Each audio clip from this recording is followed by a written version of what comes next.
Butch in Doniphan, Nebraska. Hey, Butch, what's on your mind today? Hey, I say throw Trump in jail because he's weak.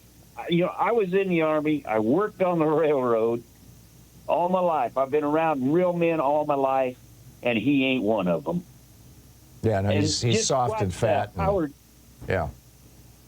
You know, I worked with real men. We had a guy on the railroad. He got in a fight with another guy, and they couldn't find part of his ear, so ever after, that guy was called Cannibal.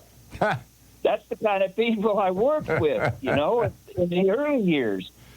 And you just watch Howard Stern. There's an interview with Trump and Ivanka. He sits there and says about Ivanka, your daughter is a good piece of you-know-what. Yep. Now, any real man, I'd have knocked him senseless. Yeah. Nobody says that my daughter. She's the love of my life. Yeah, instead, Trump joked about wanting to sleep with his daughter. Yeah, that's just totally, he's no man. Yeah. Well, he also bragged about, you know, when he had the Miss Teenage Universe contest, he bragged about going into the dressing rooms of these 13, 14, 15-year-olds and being just so delighted at seeing these young girls naked.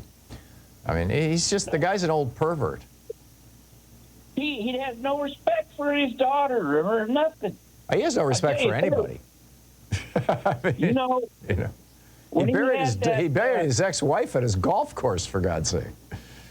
Yeah.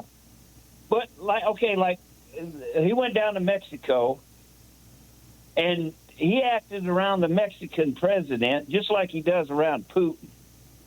You know, a whipped dog. Mm-hmm. And he gets back to America, Arizona, and he's a blowhard. He says, I told him when the Mexican president told him, I ain't paying for no effing wall. Yeah. And he's just weak. Yep. He's no real man. I'm with you. You throw him in jail for 4 or 5 days, I bet he might come out of there with a whole different A whole different what?